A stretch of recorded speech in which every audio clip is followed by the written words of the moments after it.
Hey guys, welcome back to the AR YouTube channel. और Boeing 777 का एक विमान लैंड करने के लिए पूरी तरह से तैयार है। प्लेन को उड़ा रहे पायलट बहुत घबराए हुए हैं क्योंकि ये पहली बार है जब वो मैन्युअली प्लेन को लैंड करा रहे हैं बिना ऑटो पायलट के। आज अगर वो फेल हो जाते हैं तो उनका प्रमोशन रुक सकता है। इसी चक्कर में वो एक ऐसा काम कर जाते हैं जो प्लेन को बहुत बड़ी मुसीबत में डाल देता है। क्या है पूरी कहानी, आइए समझते हैं आज के इस वीडियो में।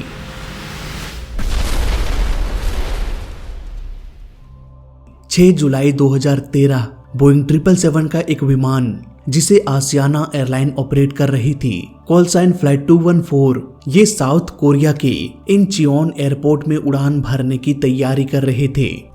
इस प्लेन को साउथ कोरिया से San Francisco International Airport United State जाना था। यह है सैन फ्रांसिस्को एयरपोर्ट। यहाँ पर 4 रनवे है, दो रनवे पैरेलल है और ये चारों कुछ इस तरह से एक दूसरे को क्रॉस करती है। रनवे 28 लेफ्ट और राइट के पीछे पानी है, इसलिए रनवे के लाइट्स और एंटीना को पानी में ही इंस्टॉल कर दिया गया है। ये एयरपोर्ट दुनिया के सबसे बिजी एयरपोर्ट्स में से एक है। ये फ्लाइट काफी लंबी होने वाली थी, ऑलमोस्ट 11 घंटों की। फ्लाइट में कुल 4 पायलट्स थे, 3 कैप्टन और एक फर्स्ट ऑफिसर। इस वक्त कैप्टन ली जोंग मिन राइट साइड के सीट में बैठे हुए थे, यानी कि फर्स्ट ऑफिसर के सीट में। ये 49 वर्ष के थे और कैप्टन होने के साथ साथ ये एक इंस्ट्रक्टर भी थे। इनके पास 12,337 फ्लाइट आवर का एक्सपीरियंस था। वहीं बोइंग 777 में इनका एक्सपीरियंस 3,220 घंटों का था। कैप्टन के सीट में ली कैंग कुक बैठे हुए थे। ये 45 वर्ष के थे। इनके पास भले ही 9,793 फ्लाइट आवर का एक्सपीरियंस था, लेकिन बोइंग 777 को इन्होंने 43 घंटों तक उड़ाया था। एक्सपीरियंस बहुत ही कम थी। आज की ये फ्लाइट इन्हें ही उड़ाना था। आसियाना एयरलाइन अपने नए पायलट्स को initial operating experience training provide करती है। कैप्टन के सीट में बैठे कैप्टन ली कोंग कुक की ये ट्रेनिंग अधूरी थी। हालांकि इनका ये ट्रेनिंग चल रहा था, इनकी परफॉर्मेंस भी बहुत अच्छी थी। वो जल्दी जल्दी चीजों को सीख रहे थे, शायद इसलिए वो नहीं चाहते थे कि इनकी कमजोरियों के बारे में किसी को पता चले, क्योंकि ऐसा होने से इनकी ट्रेनिंग में दाग लग सकता था। उनकी ट्रेनिंग और भी डिले हो सकती थी। इनकी ये हरकत आगे बहुत बड़े हादसे में अहम रोल निभाता है। खैर, इन दोनों के अलावा एक relief first officer Bong Dong on jump seat में बैठे हुए थे। इनके पास करीब 4,500 फ्लाइट आवर का एक्सपीरियंस था। वहीं बोइंग 777 में 715 घंटों का एक्सपीरियंस था। एक रिलीफ कैप्टन भी थे, ली जोंग जू, जो केबिन के पैसेंजर सीट में बैठे हुए थे।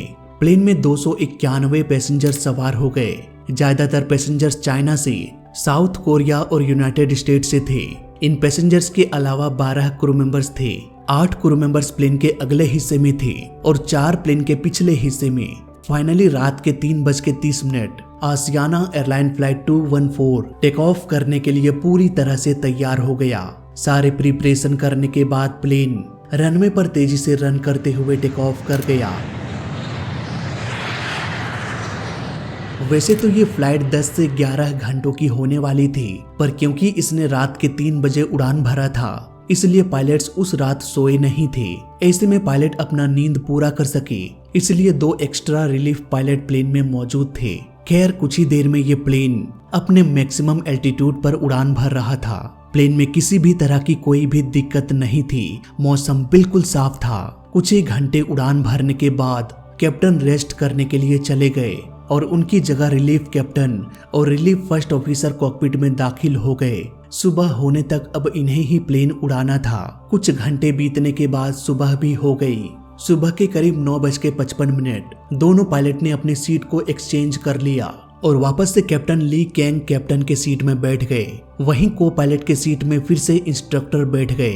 आपको याद दिला दूं कि यही वो कैप्टन थे जिनकी ट्रेनिंग अभी चल रही थी और इनके पास बोइंग 777 को उड़ाने का सिर्फ 43 घंटों का एक्सपीरियंस था। इस प्लेन को उतारने का पूरा जिम्मा इन्हीं नौसिखिए पायलट के पास था, जबकि यहाँ पर कैप्टन सिर्फ इंस्ट्रक्शन देने वाले थे। जैसे जैसे प्लेन सैन फ्रांसिस्को एयरपोर्ट की ओर बढ़ रहा था, पायलट की बेचैनी भी बढ़ती जा रही थी, क्योंकि इन्हें पहले से ही पता था कि एयरपोर्ट में ग्लाइड स्लोप का काम चल रहा है। ग्लाइड स्लोप ILS की एक ऐसी टेक्नोलॉजी है जो प्लेन को 2.8 से 3.5 डिग्री के एंगल में बनाए रखने में मदद करता है। अगर प्लेन ग्लाइड स्लोप से ऊपर या नीचे चला जाए तो प्लेन रनवे के आगे या सिमिलरली पीछे क्रैश हो जाएगा। प्लेन को सुरक्षित उतारने के लिए ये बहुत जरूरी होता है कि वो अपने ग्लाइड स्लोप पर बने रहे। नॉर्मली एयरपोर्ट में इंस्टॉल ILS प्लेन को ऑटोमेटिकली ग्लाइड स्लोप पर ले आता है, लेकिन फ्लाइट 214 के लिए ये फैसिलिटी मौजूद नहीं थी क्योंकि ग्लाइड स्लोप अंडर मेंटेनेंस में था। यहाँ पर कैप्टन को विजुअल अप्रोच करना था, यानी कि रनवे को देखकर अपने एल्टीट्यूड को मैन्युअली अप या डाउन करना था। इनके पास एयरपोर्ट का चार्ट भी था जिसमें लिखा था कि किस वे पॉइंट में प्लेन का एल्टीट्यूड कितना होना चाहिए। फॉर एग्जाम्पल हेमन वे पॉइंट पर प्लेन का एल्टीट्यूड 3100 फीट होना चाहिए, वहीं डुएट पर प्लेन का एल्टीट्यूड 1800 फीट होना चाहिए। अगर ऐसा नहीं है तो समझो प्लेन सुरक्षित लैंड नहीं कर पाएगा। कैप्टन के पास सिर्फ 43 फ्लाइट आवर का एक्सपीरियंस था बोइंग 777 में, और हैरानी की बात तो ये है दोस्तों कि इन्होंने आज से पहले कभी भी विजुअली बिना ग्लाइड स्लोप के प्लेन को कभी लैंड कराया ही नहीं था। कैप्टन ये नहीं चाहते थे कि उनकी ये घबराहट इंस्ट्रक्टर को पता चले, नहीं तो उनकी ट्रेनिंग और भी डिले हो सकती थी। इसलिए वो ऐसे रिएक्ट कर रहे थे जैसे उन्हें सब कुछ आता हो। इसके अलावा आसियाना एयरलाइन की एक पॉलिसी भी थी। ये एयरलाइन कंपनी ऑटोमेटिक सिस्टम को मैक्सिमाइज करना चाहते थे, यानी कि अधिक से अधिक फ्लाइट को ऑटोमेटिकली ऑपरेट करना है, चाहे लैंडिंग हो या टेक ऑफ। फ्लाइट के हर एक फेज में ऑटोमेटिक सिस्टम पर ही जोर दिया जा रहा था, जिसकी वजह से पायलट मैनुअल लैंडिंग में पीछे छूट रहे थे। शायद यही वजह थी कि कैप्टन पहली बार बोइंग 777 को बिना ग्लाइड स्लोप के विजुअली अप्रोच कर रहे थे। कैप्टन ने एल्टीट्यूड को धीरे धीरे डाउन करना शुरू किया। एयरपोर्ट में ग्लाइड स्लोप भले ही काम नहीं कर रहा था, लेकिन लोकलाइजर अब भी वर्किंग कंडीशन में था। ये लोकलाइजर प्लेन को रनवे के सेंटर लाइन से अलाइन होने में मदद करता है। फ्लाइट 214 रनवे से अलाइन हो गया। उधर ATC ने रनवे 28 लेफ्ट पर लैंडिंग करने का परमिशन दे दिया। इसी रनवे के टैक्सी लाइन में एक और प्लेन यूनाइटेड एयरलाइन खड़ा था। वो इस इंतजार में थे कि कब आसियाना एयरलाइन फ्लाइट 214 लैंड करेगा और हम इसी रनवे से टेक ऑफ कर जाएंगे। ATC भी इस इंतजार में थे कि कब आसियाना एयरलाइन के पायलट्स हमें ये कंफर्म करेंगे कि वो लैंड कर चुके हैं। पर अफसोस ऐसा कुछ हुआ नहीं। रनवे की ओर एक जोरदार आवाज सुनाई दिया। कंट्रोलर ने देखा कि रनवे के बीचों बीच धुआं उठने लग रहा है। तुरंत ही इमरजेंसी अलर्ट जारी कर दिया गया। रेस्क्यू टीम जब पहुंचे तो पता चला कि प्लेन का टेल ही गायब है। बचाव का काम शुरू किया गया। हादसा क्यों हुआ, कैसे हुआ, ये किसी को भी पता नहीं था। इस लोकेशन में प्लेन का टेल और यहाँ पर फ्यूजलेस, ऐसे ही कई छोटे छोटे पार्ट्स एयरपोर्ट में बिखर गए।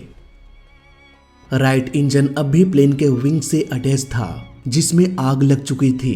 प्लेन के इंजन में इंजन ऑयल होता है, वो तेजी से लीक करने लग रहा था, जिससे आग लगातार बढ़ती जा रही थी। प्लेन में 2 इमरजेंसी स्लाइडर डिप्लॉय तो हो गया, लेकिन 2 प्लेन के अंदर ही खुल गया, जिसकी वजह से रास्ता भी ब्लॉक हो गया। हालांकि कॉकपिट में कुल्हाड़ी भी होता है, इस कुल्हाड़ी की मदद से रास्ता क्लीन किया गया। बहुत से लोग मुझसे ये भी पूछते हैं कि प्लेन में कुल्हाड़ी क्यों होता है, तो जवाब ये है कि किसी भी इमरजेंसी केस में इस तरह के हथियार का इस्तेमाल किया जा सकता है। इन दोनों के अलावा एक स्लाइडर तो प्लेन के मिड में ही डिप्लॉय हो गया। हालांकि इसे फ्लाइट अटेंडेंट ने चाकू से काट कर हटाया। बहुत सारे पैसेंजर्स जो प्लेन के पिछले हिस्से में थे वो टूटे हुए भाग से निकल गए। इसके अलावा जब टेल टूटकर अलग हुआ तो 4 फ्लाइट अटेंडेंट जो प्लेन के पिछले हिस्से में बैठे हुए थे वो अपने सीट के साथ बाहर गिर गए। इस हादसे में 307 लोगों में से 304 लोगों की जान बच गई। 3 लोगों ने इस हादसे में अपनी जान गंवा दी। जब ये हादसा हुआ तब यूनाइटेड एयरलाइन का एक विमान इंतजार कर रहा था उसी एयरपोर्ट से टेक ऑफ करने के लिए, इसलिए बहुत सारे यात्रियों ने अपने फोन से इस घटना को रिकॉर्ड भी किया। यून हाई नाम के एक फ्लाइट अटेंडेंट थे। इन्होंने आखिरी वक्त तक पैसेंजर्स को बाहर निकाला और ये आखिरी शख्स थे जो इस जलते हुए प्लेन से बाहर निकली। इस हादसे के बाद इन्हें हीरो की तरह ट्रीट किया गया। इसके बाद आग और भी भड़क गई। इस रियल पिक्चर में हम देख सकते हैं। बात करें अगर बोइंग की, तो बोइंग पर भी कई सारे सवाल उठे सेफ्टी को लेकर। आखिर प्लेन में जो स्लाइडर होता है जिसकी मदद से जल्दी जल्दी प्लेन से बाहर निकला जा सकता है, आखिर वो कैसे इमरजेंसी केस में अंदर ही डिप्लॉय हो गया। स्लाइडर तो इमरजेंसी के लिए होता है जो लोगों की जान बचाता है। एक नहीं दो नहीं बल्कि 3 स्लाइडर प्लेन के अंदर ही डिप्लॉय हो जाना, ये अपने आप ही सेफ्टी को लेकर चिंता का विषय बन जाता है। इस पर एनबीसी ने सवाल भी उठाया और इस हादसे के बाद जब डेटाबेस निकाला गया तो इस स्लाइडर से रिलेटेड 2 4 या 100 नहीं बल्कि हजारों की संख्या में कंप्लेंट्स किया गया था। पर फिर भी बोइंग मुंह में उंगली डालकर मानो सबको चुप कराता जा रहा था। शायद इसलिए इतने कंप्लेंट्स के बाद भी कोई सुधार नहीं किया गया।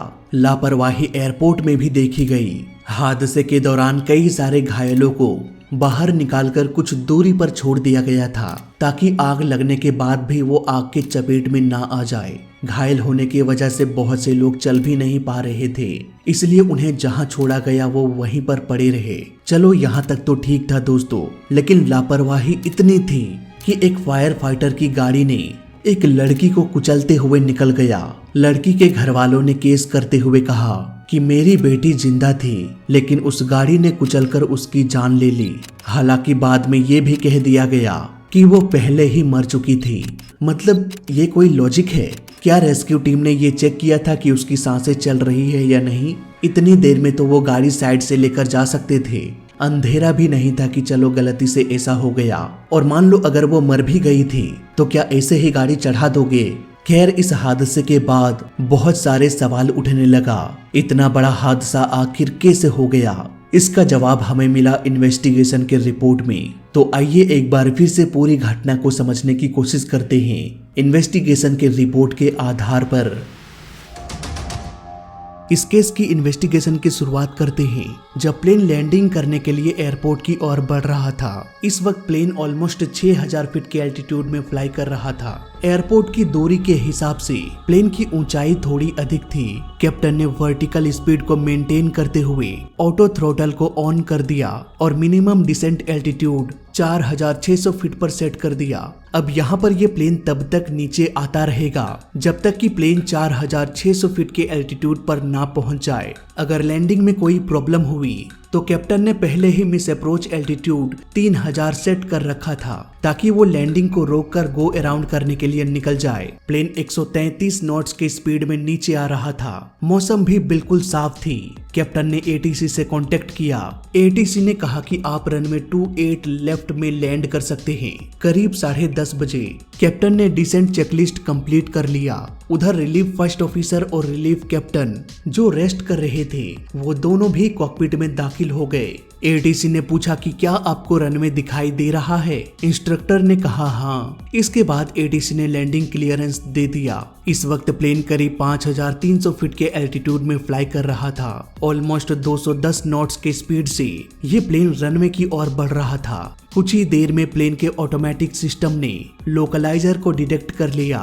जैसा कि हमने पहले भी डिस्कस किया कि लोकलाइजर प्लेन को रनवे के सेंटर लाइन से अलाइन करता है, इसलिए कैप्टन को किसी भी तरह की कोई भी दिक्कत नहीं हुई रनवे के सेंटर लाइन से अलाइन होने में, क्योंकि प्लेन का ऑटो पायलट ऑटोमेटिकली प्लेन को सेंटर लाइन में ले आया। कैप्टन को यहाँ पर बस एल्टीट्यूड को मेंटेन करना था क्योंकि ये फैसिलिटी उस वक्त एयरपोर्ट पर मौजूद नहीं थी। नाउ यहाँ पर प्लेन को ही मेन पॉइंट पर पहुंचना था जहां पर प्लेन का एल्टीट्यूड 3100 फीट होना चाहिए था। सुबह के करीब 11:20 पायलट ने नेक्स्ट एल्टीट्यूड 1800 फीट पर सेट कर दिया, यानी कि डुएट पॉइंट पर। उधर एटीसी ने कहा कि आप 180 नॉट्स के स्पीड को मेंटेन रखें जब तक कि आप रनवे से 5 नॉटिकल माइल्स तक ना पहुंच जाए। इस वक्त प्लेन की स्पीड ऑलमोस्ट 250 नॉट्स थी। अब प्लेन धीरे धीरे 1800 फीट के लिए आगे बढ़ रहा था। एटीसी के इंस्ट्रक्शन के हिसाब से उन्होंने प्लेन का स्पीड 180 नॉट्स सेट कर दिया। इस वक्त फ्लैप्स 5% था, लेकिन यहाँ पर एक दिक्कत हो गई। प्लेन को जाना था नीचे, लेकिन अचानक से प्लेन का नोज ऊपर की ओर उठने लगा। लेकिन ऐसा क्यों? इसे समझने के लिए हमें ऑटो पायलट के बारे में समझना पड़ेगा। ऑटो पायलट में बहुत सारे मोड्स होते हैं, जिनमें से एक होता है लेवल चेंज। सपोज अगर कोई प्लेन 5000 फीट के एल्टीट्यूड पर फ्लाई कर रहा है और पायलट एल्टीट्यूड को एयरक्राफ्ट के एल्टीट्यूड से कम सपोज 4000 फीट सेट कर देता है, तो ऐसे केस में प्लेन का ऑटो थ्रोटल आइडल पर चला जाएगा और ये इसी पोजीशन में होल्ड रहेगा। डिस्प्ले में भी होल्ड मोड का इंडिकेशन आ जाता है। अब यहाँ पर क्योंकि प्लेन को नीचे आना है, इसलिए ऑटो पायलट प्लेन के नोज को डाउन करना शुरू कर देगा। इस दौरान अगर पायलट को ये लगता है कि स्पीड बहुत कम हो गई है तो वो मैन्युअली अपने हाथों से थ्रोटल को आगे बढ़ा सकते हैं। लेकिन ये तो हुई बात अगर पायलट प्लेन का एल्टीट्यूड करंट एल्टीट्यूड से कम में सेट करे तो। लेकिन क्या हो अगर प्लेन का एल्टीट्यूड 5000 फीट है और पायलट 6000 फीट सेट कर देता है? यहाँ पर होगा ये कि ऑटो थ्रोटल ऑटोमेटिकली इंजन के पावर को बढ़ाना शुरू कर देगा।